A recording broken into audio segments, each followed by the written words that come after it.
SABC News reporter Abra Barbier live from Empress Palace. Good morning, Abra. We spoke yesterday. It was a very eventful day. We saw even just the official opening by the Deputy President. What are we expecting today?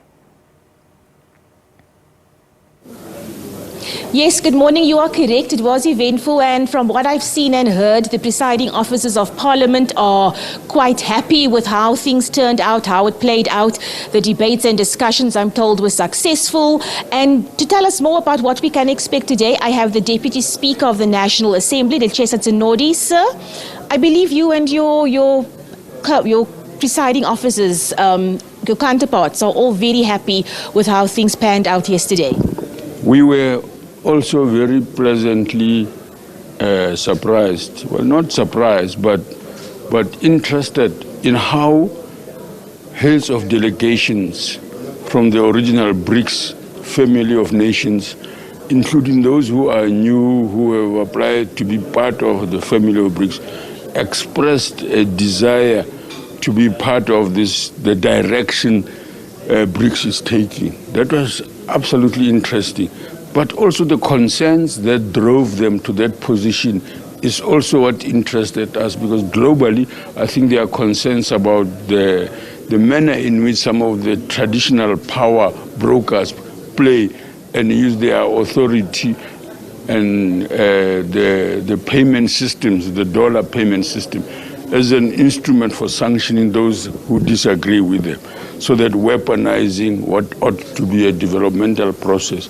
So we are glad that we are reaching agreement. But for us as South Africa, it was particularly good that one of the motivators for the Parliamentary Forum was Honorable Barbier in years gone by. And she was here yesterday to provide that background. It was very useful, that background that says, how did we decide as parliaments to say that the executives can meet and decide what to do, but we have a duty to our own communities to oversee what our countries are saying to each other about our development. And the spirit with which this has been received and the likelihood that today we will see the signing of the Memorandum of Understanding that was initiated then is what constitutes the good news.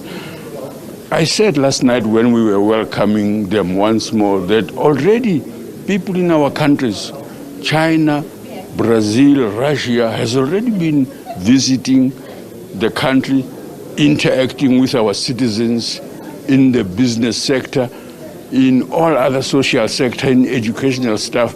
Many young South Africans have already gone and come back with skills they acquired from these countries.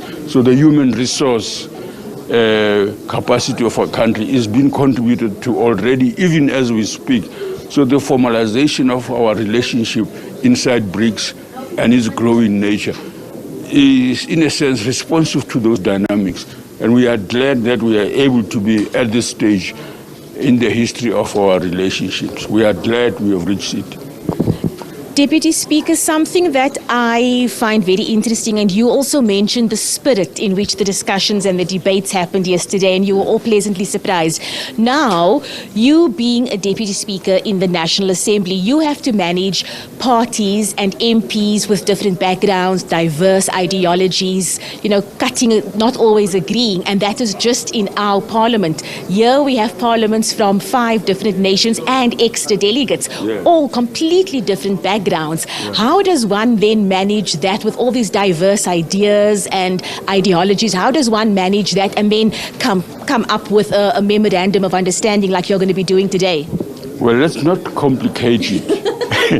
It takes talking and talking based on our common experience. The Chinese had an interesting expression yesterday, the Deputy Speaker there, saying that no mountain or sea will prevent people with common objectives from talking to one another. And this is what has been the outcome of these processes. People confront different problems. There might be differences amongst us, but we are more or less agreed on how to approach these challenges that we are facing. And that was the most useful part of this, that because of the problems and our struggling with them, we end up arriving at noticing commonalities with others we perhaps may often differ with, but on those things we do agree. So it's one of the, to preside over affairs and objectively recognize the commonalities instead of always looking for trouble and differences where they are. We are able to overcome those differences, even if in the short term, because understandably, many were initially skeptical, but I think because of practice and ongoing interaction, there's recognition that there is honesty, genuineness in seeking relationship to work together to confront this big, global, apparently complex problems successfully. If we act together, our influence will come from that.